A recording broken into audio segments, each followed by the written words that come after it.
उत्पत्ति अध्याय 4। आदम के पुत्रों का वर्णन। जब आदम अपनी पत्नी हव्वा के पास गया, तब उसने गर्भवती होकर कैन को जन्म दिया और कहा, मैंने यहोवा की सहायता से एक पुरुष पाया है। फिर वह उसके भाई हाबिल को भी जन्मी, और हाबिल तो भेड़ बकरियों का चरवाहा बन गया, परंतु कैन भूमि की खेती करने वाला किसान बन गया। कुछ दिनों के पश्चात कैन यहोवा के पास भूमि की उपज में से कुछ भेंट ले आया, और हाबिल भी अपनी भेड़ बकरियों के कई एक पहलौठे बच्चे भेंट चढ़ाने के लिए ले आया और उनकी चर्बी भेंट चढ़ाई। तब यहोवा ने हाबिल और उसकी भेंट को तो ग्रहण किया, परंतु कैन और उसकी भेंट को उसने ग्रहण न किया। तब कैन अति क्रोधित हुआ और उसके मुंह पर उदासी छा गई। तब यहोवा ने कैन से कहा, तू क्यों क्रोधित हुआ और तेरे मुंह पर उदासी क्यों छा गई है? यदि तू भला करे तो क्या तेरी भेंट ग्रहण न की जाएगी? और यदि तू भला न करे तो पाप द्वार पर छिपा रहता है और उसकी लालसा तेरी ओर होगी और तू उस पर प्रभुता करेगा। तब कैन ने अपने भाई हाबिल से कुछ कहा, और जब वे मैदान में थे, तब कैन ने अपने भाई हाबिल पर चढ़कर उसे घात किया। तब यहोवा ने कैन से पूछा, तेरा भाई हाबिल कहाँ है?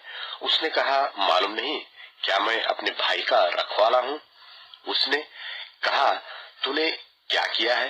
तेरे भाई का लोहू भूमि से मेरी ओर चिल्लाकर मेरी दुहाई दे रहा है। इसलिए अब भूमि जिसने तेरे भाई का लोहू तेरे हाथ से पीने के लिए अपना मुंह खोला है, उसकी ओर से तू शापित है। चाहे तू भूमि पर खेती करे तो भी उसकी पूरी उपज फिर तुझे न मिलेगी, और तू पृथ्वी पर बहेतू और भगोड़ा होगा। तब कैन ने यहोवा से कहा, मेरा दंड सहने से बाहर है। देख, तूने आज के दिन मुझे भूमि पर से निकाला है, और मैं तेरी दृष्टि की आड़ में रहूंगा और पृथ्वी पर बहेतू और भगोड़ा रहूंगा, और जो कोई मुझे पाएगा मुझे घात करेगा। इस कारण यहोवा ने उससे कहा, जो कोई कैन को घात करेगा उससे 7 गुना पलटा लिया जाएगा। और यहोवा ने कैन के लिए एक चिन्ह ठहराया, ऐसा न हो कि कोई उसे पाकर मार डाले। तब कैन यहोवा के सन्मुख से निकल गया और नोद नाम देश में, जो अदन के पूर्व की ओर है, रहने लगा। जब कैन अपनी पत्नी के पास गया, तब वह गर्भवती हुई और हनोक को जन्मी। फिर कैन ने एक नगर बसाया और उस नगर का नाम अपने पुत्र के नाम पर हनोक रखा। और हनोक से इराद उत्पन्न हुआ, और इराद ने महुयाएल को जन्म दिया, और महुयाएल ने मतुशायल को, और मतुशायल ने लेमेक को जन्म दिया। और लेमेक ने 2 स्त्रियां ब्याह ली, जिनमें से एक का नाम आदा और दूसरी का सिल्ला है। और आदा ने याबाल को जन्म दिया। तब तंबुओं में रहना और जानवरों का पालन, इन दोनों रीतियों का वह उत्पादक हुआ। और उसके भाई का नाम युबाल है। वह वीणा और बांसुरी आदि बाजों के बजाने की सारी रीति का उत्पादक हुआ। और सिल्ला ने भी तुबल के नाम एक पुत्र को जन्म दिया। वह पीतल और लोहे के सब धार वाले हथियारों का गढ़ने वाला हुआ।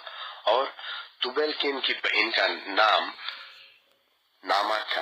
और लेमेक ने अपनी पत्नियों से कहा, हे आदा और हे सिल्ला, मेरी सुनो। हे लेमेक की पत्नियों, मेरी बात पर कान लगाओ। मैंने एक पुरुष को जो मेरे चोट लगाता था, अर्थात एक जवान को जो मुझे घायल करता था, घात किया है। जब कैन का पलटा 7 गुना लिया जाएगा, तो लेमेक का 70 गुना लिया जाएगा। और आदम अपनी पत्नी के पास फिर गया, और उसने एक पुत्र को जन्म दिया, और उसका नाम यह कह के शेत रखा कि परमेश्वर ने मेरे लिए हाबिल की संति, जिसको केन ने घात किया, एक और वंश ठहरा दिया है। और शेत के भी एक पुत्र उत्पन्न हुआ और उसने उसका नाम एनोश रखा। उसी समय से लोग यहोवा से प्रार्थना करने लगे।